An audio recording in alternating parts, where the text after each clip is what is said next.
بسم اللہ الرحمن الرحیم الحمد للہ رب العالمین۔ حضرت ابو ہریرہ رضی اللہ تعالیٰ عنہ روایت کرتے ہیں کہ نبی پاک صلی اللہ علیہ وسلم نے ارشاد فرمایا، میں جس چیز کا حکم دوں تم اسے لے لو اور جس چیز سے روکوں تم اسے رک جاؤ۔ میرے بھائیو دوستو، آدمی اللہ کے نبی صلی اللہ علیہ وسلم کی اتباع کرنا ہے، جیسے کہ فرمایا حضرت صحابہ اکرام رضی اللہ عنہ سے کہ میں جس چیز کا حکم دوں تم اسے لے لو اور جس چیز سے روکوں تم اسے رک جاؤ۔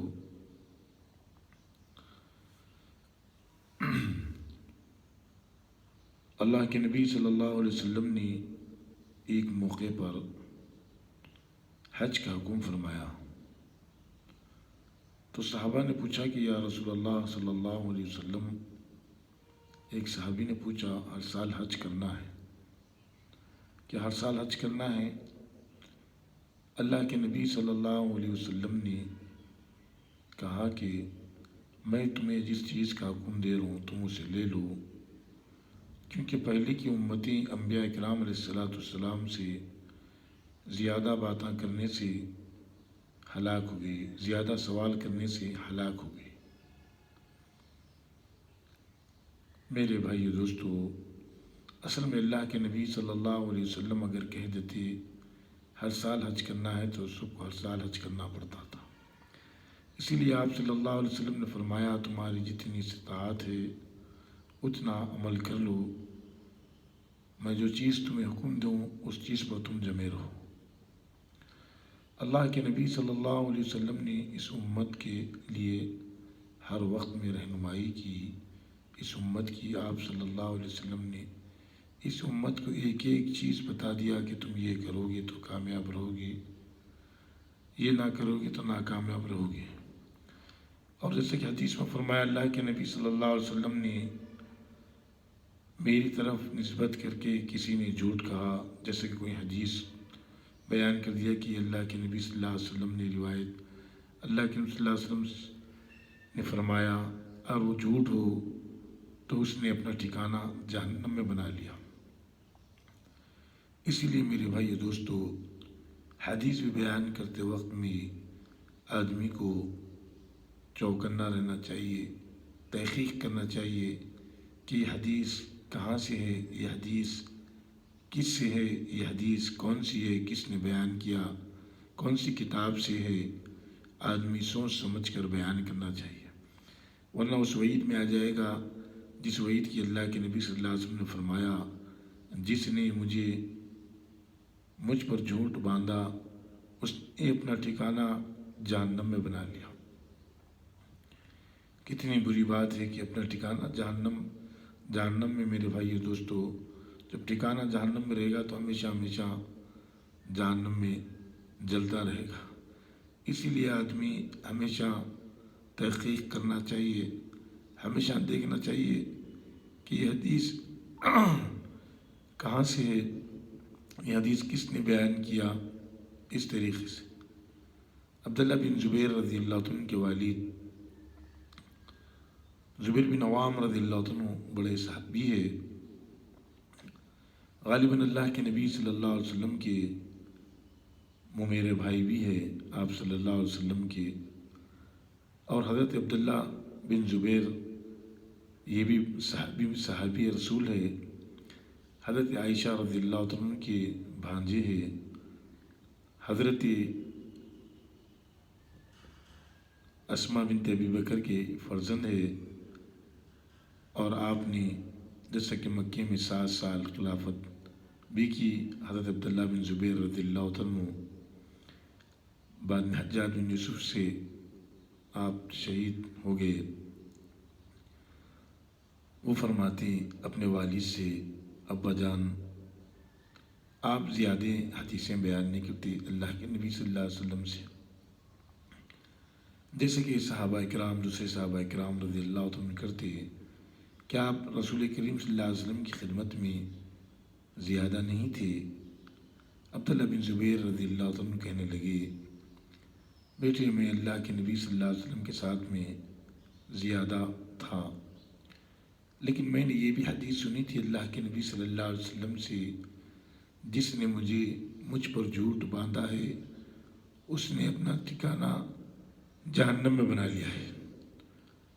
تو اسی لیے میں اس چیز سے ڈرتا ہوں کہ کہیں جھوٹ نہ نکل جائے اور جہنم میں ٹھکانہ نہ بن جائے۔ صحابہ بھی کیسے تھے میرے بھائی دوستو؟ اللہ کے نبی صلی اللہ علیہ وسلم سے بےحد محبت تھی، آپ صلی اللہ علیہ وسلم اللہ رسول سے بےحد محبت کرتے تھے، آپ صلی اللہ علیہ وسلم کی ہر بات سن کر فوراً عمل کرنے والے صحابہ اکرام رضی اللہ عنہ بھی کس طریقے سے اپنے آپ کو روکتے تھے اس چیز سے کہیں غلط نہ ہو جائے، پھر اللہ کے نبی صلی اللہ علیہ وسلم کی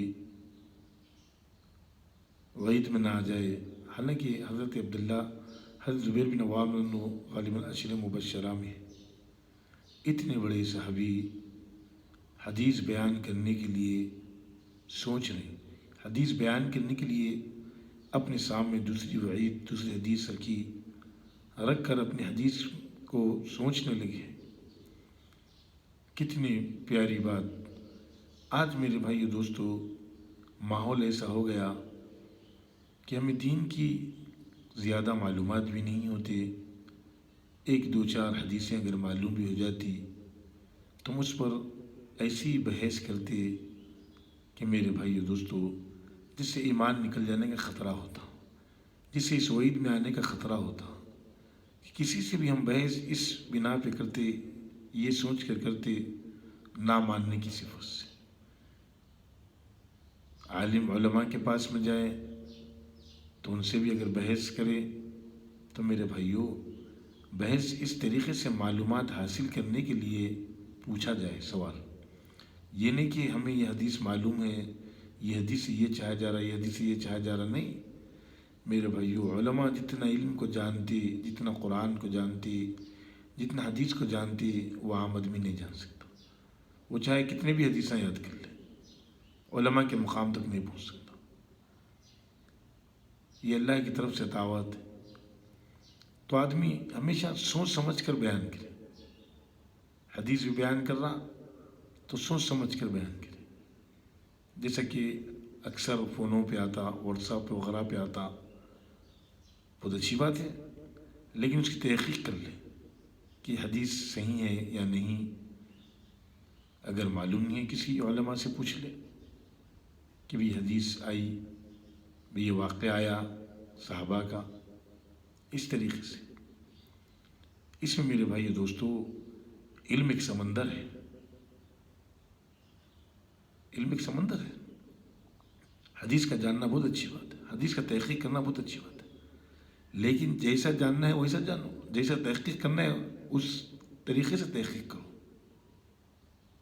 اس طریقے سے تحقیق کریں گے تو علم میں اضافہ ہوگا، علم میں اضافہ، علم میں ترقی ہوگی۔ اگر نہیں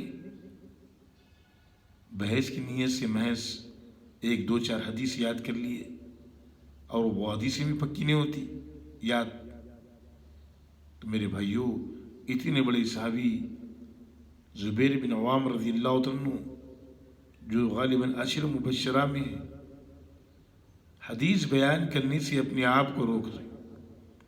کیوں روک رہے ہیں؟ اسی لیے روک رہے ہیں کہ کہیں میں اس وعید میں نہ آ جاؤں، کہیں اس وعید میں نہ آ جاؤں۔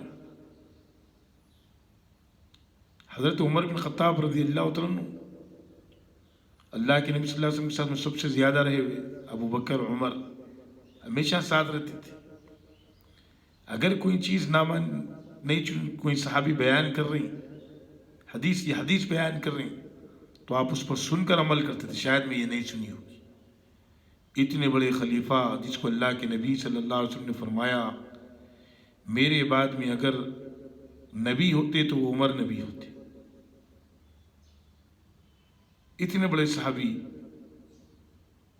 خلیفہ دوم جس کے زمانے میں اللہ رب العزت نے ساری دنیا کے اندر 70% دین کا جھنڈا لہرا دیا، وہ صحابی رسول جب رسول کریم صلی اللہ علیہ وسلم کی بات کسی نے سامنے رکھی تو آپ غور سے سنتے تھے.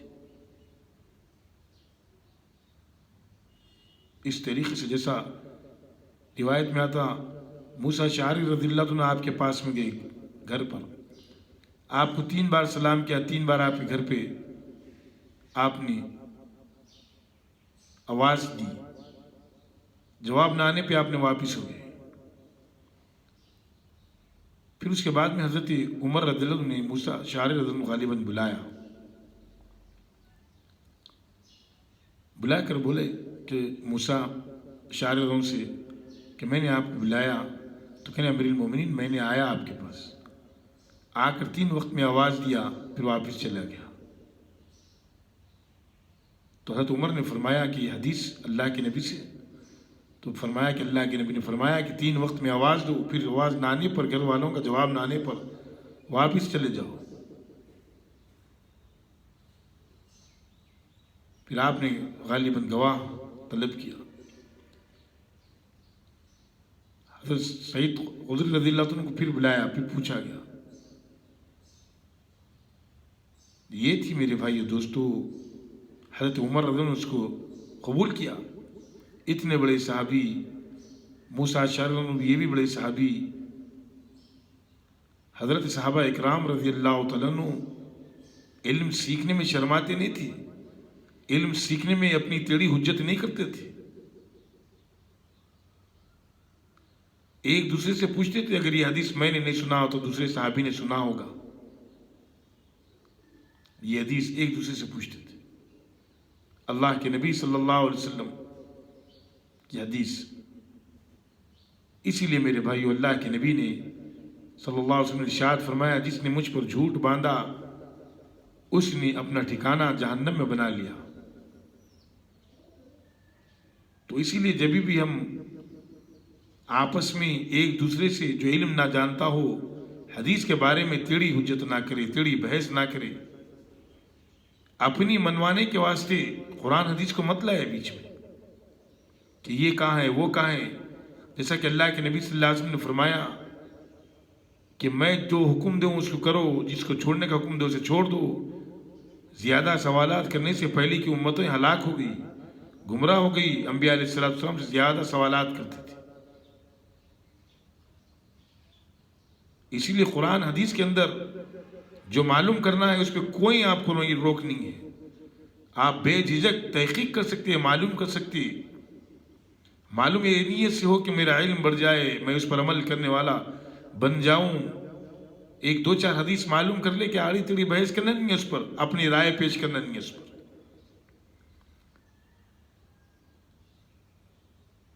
کہ پھر اللہ کے نبی نے یہ فرمایا، پھر اللہ کے نبی نے ایسا نہیں حکم دیا.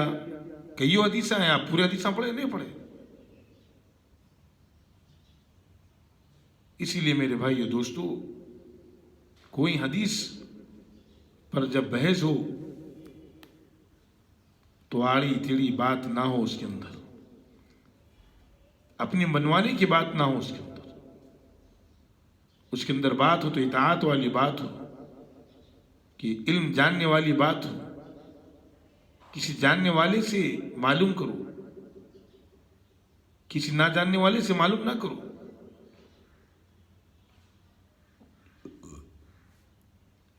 جاننے والے علماء ہیں، علماء سے پوچھو. علماء سے جب بھی حدیث پوچھو تو ایک ان کی رعایت رکھتے ہوئے، ان کا مقام رکھتے ہوئے حدیث معلوم کرو. تمہیں صحیح رہبری ملے گی علماء سے، کیونکہ اللہ کے نبی صلی اللہ علیہ وسلم نے فرمایا علماء انبیاء کے وارث ہیں. فضیلت اتنی بڑی علماء کی بتائی، 1000 عابد سے بڑھ کر ایک عالم کی فضیلت